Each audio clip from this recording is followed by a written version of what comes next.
Russian oil जो आया है, एक तो कीमत के हवाले से रूस ने कहा कि जी कोई ऐसी हमने कोई कंसेशन नहीं दिया। Is that an issue? नहीं, नॉट एट ऑल जी। तो पहले तो मैं आपको ये बता दूं कि हमने वज़ीर आज़म ने क्या क्या वादे किए थे और उसमें से क्या क्या पूरे हुए। तो पेट्रोल के हवाले से आपने बता दिया कि सस्ते पेट्रोल का एक तरीक़ाकार रूस के साथ तय किया गया है, जो अभी मैं आपके सामने पेश कर दूंगा उसकी तफसीलात। दूसरा, सस्ती गैस के सिलसिले में, LNG के सिलसिले में अभी हम तुर्कमेनिस्तान से बातचीत फाइनलाइज करके आए हैं। अभी हमने कोई उनसे कार्गो नहीं लिया। मैंने कहा आपको साथ में अजरबैजान से सॉरी माफी चाहता हूँ, तुर्कमेनिस्तान नहीं। उनसे तो लिया ना? नहीं, हमने नहीं अच्छा, लिया ओके, जी। लेकिन अजरबैजान से हमारी वो मुज़ाकरात मुकम्मल हो गए हैं और अब अगले महीने से हम इंशाल्लाह कोशिश करेंगे कि हर महीने वो हमें एक सस्ता डिस्ट्रेस्ड कार्गो जो है वो हमारे सामने रखें। तीसरा, टापी के हवाले से भी, गैस के हवाले से ही वो एक तरीक़ाकार है, वो बड़े दिन से स्लो हुआ था। अब हमने उसको बहुत एक्सेलरेट किया, हमने भी किया है, तुर्कमेनिस्तान ने भी किया है, बैनुल अक़वामी सतह पे भी किया है। रिफाइनरी का भी आपने बता दिया। आपने कहा कि पिछली हुकूमत ने तेल के भी, रूसी तेल के भी बहुत से दावे किए थे, फिर रूस के सफीर को आके कहना शुरुआत जी नहीं जी, खत में LNG नहीं थी। आप अगर चाहें नहीं, LNG नहीं, वो तेल की बात थी जी। नहीं, उसमें बिल्कुल कोई तेल की बात नहीं थी। उसमें एक पाइपलाइन के मुआहदे के सिलसिले में उन्होंने एक ख़त ज़रूर लिखा था और उन्होंने कहा था कि हम आपसे एनर्जी पर बातचीत करना चाहते हैं। लेकिन जब हम वहाँ पर रूस में गए तो उन्होंने साफ अल्फाज में बताया कि हमारी आपसे तेल के सिलसिले में कोई पहले बात नहीं हुई है और इस बात अभी शुरू हो रही है। हमारी जब गुफ्तगू हुई, जब खान साहब का पूरा ग्रुप आया था, तो उसमें पाइपलाइन के हवाले से बात हुई थी और जिस कॉन्ट्रैक्ट का जिक्र उस खत में किया गया वो सिर्फ गैस के हवाले से था, तेल के हवाले से नहीं। अच्छा, I am just telling you, जो हमने रिसर्च की थी। मैं क्योंकि स्पेसिफिक चीजें आपको बता रहा हूँ जो मेरे सामने आई। बिल्कुल इसी तरह ये रिफाइनरी के हवाले से भी अगर कोई आपके पास कागज है, कोई कॉन्ट्रैक्ट है तो बता दीजिए। कॉन्ट्रैक्ट नहीं, आई नेवर मेंशन को, हमने कहा इस पे बातचीत हो रही थी, बातचीत इसी बिल्कुल हो रही थी। तो और अभी पहली मर्तबा पॉलिसी जो है उसको अप्रूव किया गया है, जिस पॉलिसी के तहत यहाँ पर इन्वेस्टमेंट होगी। क्योंकि इससे पहले जो हमारी गुफ्तगू थी कोई अप्रूवल नहीं, लेकिन अब तो अप्रूवल हो गया, अब तो पॉलिसी अप्रूव हो गई है। ग्रीनफील्ड नई रिफाइनरी की पॉलिसी अप्रूव हो गई है, पुरानी रिफाइनरी की पॉलिसी अब काबीना के पास जा रही है उनको अपग्रेड करने की। इसके अलावा दो और वादे किए थे जी। सर्कुलर डेट, जो हमारी अपनी पाइप जो गैस है उसका सर्कुलर डेट सिफर कर दिया गया है। अब हमारी अपने जो गैस के कुएं हैं उनमें कोई सर्कुलर डेट नहीं है। अलबत्ता हमारी LNG जो इंपोर्ट होती है उसमें अभी भी सर्कुलर डेट है, जो हम कोशिश करेंगे कि इस राउंड जो प्राइसिंग का है उसमें उसको ठीक कर दें। और फाइनली गरीब के लिए और अमीर के लिए टैरिफ अलहदा कर दिया गया पहली दफ़ा पाकिस्तान में। यानी अगर गरीब गैस इस्तेमाल करेगा तो वो तकरीबन आधी से भी कम कीमत देगा और अगर उतनी ही गैस अमीर इस्तेमाल करेगा तो वो दुगनी कीमत या दुगनी से ज़्यादा। ये इम्प्लीमेंट हो चुका है जी। तो इस वजह से ये हैं मामलात जो अभी तक तय हुए। छोटी छोटी बेशुमार चीज़ें, मगर बड़ी मोटी चीज़ें जो मैं आपके सामने पेश करूं। रूस के हवाले से सिर्फ अगर आप इजाज़त एक मिनट की दें, रूस का जो भी बयान आया है, मैं देख रहा था, टिकर भी चल रहे हैं जी, वो ये बयान है कि रूस के तेल की डिस्काउंट की एक कीमत होती है। पहली बात तो ये कि वो डिस्क्लोज नहीं करते, क्योंकि अगर वो डिस्क्लोज हो जाए तो उसमें प्रॉब्लम ये आ जाती है कि वो एक मुल्क को अगर बताए कि मुझे इतने पैसे का मिल रहा है तो दूसरा मुल्क कहेगा कि मुझे भी इतने पैसे का दो। तो रूस ने जो बात की है वो ये की है कि जो भी उनका डिस्काउंट चलता है वो यूनिवर्सल डिस्काउंट चलता है और पूरी दुनिया के लिए वो डिस्काउंट चल रहा है। और उस पर हमारे बेशुमार हमारे हमसाया मुमालिक ना सिर्फ ले रहे हैं बल्कि एक्सपोर्ट भी कर रहे हैं। मंगवा के वो खाम तेल उसको प्रोसेस करके, हम नहीं प्रोसेस कर सकते क्योंकि हमारी रिफाइनरीज पुरानी है, इतना तेल नहीं प्रोसेस कर सकते कि हम एक्सपोर्टर बन जाए। मगर उनके अलावा बेशुमार मुमालिक हैं जो मंगवा रहे हैं, इस्तेमाल कर रहे हैं। तो मैंने पहले भी कई मरतबा कहा था कि जितना दीगर मुमालिक को मिल रहा है उतना ही हमें भी मिलेगा या उससे बेहतर मिलेगा। तो उसी सिलसिले को उन्होंने दोबारा मैं फरूख सलीम साहब के पास जाना चाहती हूँ जी। फरूख, आपने सुना रशिया के हवाले से, तो is it a big deal? जी नितिन, मेरी आवाज आ रही? बहुत क्लियरली आ रही है। सवाल दोहरा दीजिए प्लीज। मैं कह रही हूँ जो रशिया से तेल आया है, क्या is it a big deal for Pakistan? देखिए, 2 या 3 तरीके हैं, 2 या 3 एंगल हैं उसको देखने के। सबसे बड़ा मसला जो मुझे नजर आता है वो शफाफियत के हवाले से आता है। हमें बताया जाता है कि सस्ता तेल है, हुकूमत बता रही है सस्ता तेल है, लेकिन कीमत पूछी जाए तो वो नहीं बताई जाती।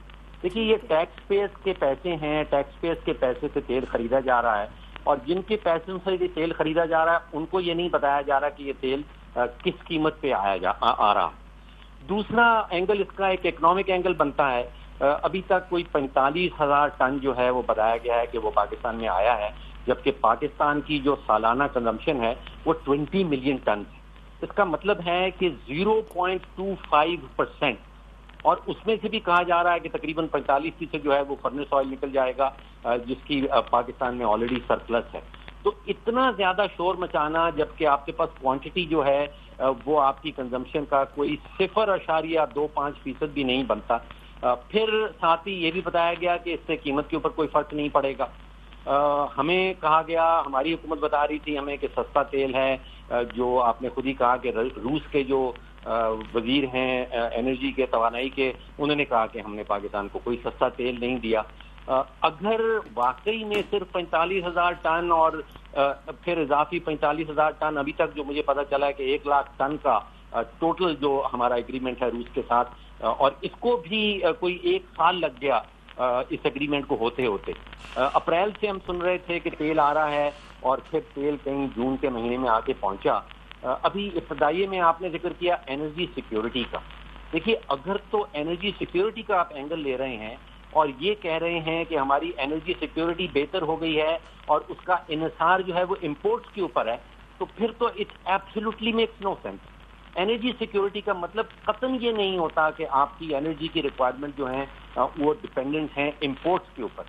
वो तो फोकस होना चाहिए कि जो हमें बताया गया था कि पाकिस्तान के अंदर कोई 9 बिलियन बैरल तेल पड़ा है, उसका बताया जाए कि हमने एक्सप्लोरेशन बढ़ा दी है, हमारे मुल्क के अंदर प्रोडक्शन बढ़ गई है, फिर कहा जा सकता है कि ये कोई एनर्जी सिक्योरिटी का इशू है। तो energy security dependent on import, उसका तो मैं समझता हूँ कि कहीं कुछ समझ में नहीं आता। ठीक। फिर जी रूस का तेल नसीम जो आता है, एक कार्टेल बना रखा है मगरबी ममालिक ने, जो इंश्योरेंस का कार्टेल, तो वो रूसी तेल के ऊपर इंश्योरेंस नहीं दे रहे हैं। तो हमारा तेल जो आएगा या तो हम खुद से इंश्योरेंस करेंगे, उसके अखराजात ज्यादा होंगे। फिर आपने देखा कि 1 लाख टन कहीं ओमान में पहुंचा, फिर वहां से 45,000 रीलोड होके पाकिस्तान आया। तो अगर इतने बड़े मसाइल हैं और उनका फायदा 24 करोड़ पाकिस्तानियों को कुछ नहीं होने वाला, सिर्फ वो कोई 1% से भी कम आपका तेल रूस से आना है और रूस से आते आते उसको 3 महीने लग जाते हैं, तो फिर लगता ऐसे है कि इसमें सियासियात ज्यादा हैं, इसमें मईशत का एंगल या माशी एंगल बड़ा कम नजर आता है। ठीक है जी, that's a whole long list of questions. Haroon, आप इस पे कमेंट कर दें तो then I will ask the minister to respond before we move to another subject. जी मेरे बहुत 2 मुख्तसर कमेंट हैं। पहली चीज तो ये है कि एनर्जी के सोर्सेज को डाइवर्सिफाई करना और खास तौर पे खित्ते में डाइवर्सिफाई करना अच्छी बात है और मैं पाकिस्तान को इसकी इंडोर्समेंट भी देता हूं।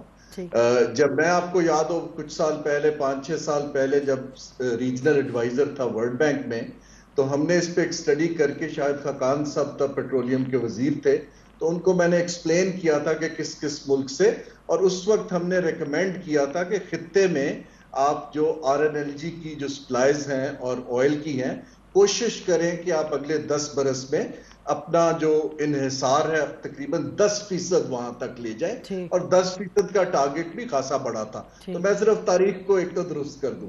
दूसरा ये है कि इंटरनेशनली मेरे हिसाब से ये मुनासिब नहीं है पाकिस्तान के लिए कि हम ये पब्लिकली अनाउंस करें कि हमने सस्ता तेल ले लिया।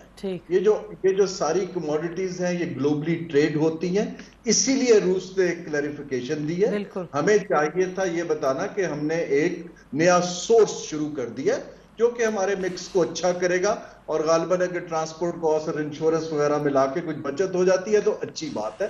लेकिन मेरे हिसाब से ये इसको एक पॉपुलिस्ट स्लोगन के तौर पे यूज करना मुनासिब नहीं है, ना हमारे लिए ना रूस के लिए। हारून, इस पे अगर मैं आपसे पूछ लूं क्विकली, क्योंकि ये डिस्काउंटेड तो रशिया ने खुद भी कहा है, you know, I think to the extent that Russians are saying discounted, क्यों फिर हमें क्या कबाहत है कि हम भी कहीं डिस्काउंटेड है? ये डिस्काउंटेड के लफ्ज पे अगर रशिया सबको एक कीमत पे डिस्काउंट दे रहा है उस पे मुझे एतराज नहीं है, लेकिन अगर आप कहते हैं पाकिस्तान स्पेसिफिक उन्होंने ब्रेंट से एक कोई अलहदा डील आपको दे दिया या किसी ममालिक को अलहदा दे रहे हैं, वो मुनासिब नहीं है और हमें उस पर केयरफुल रहना चाहिए।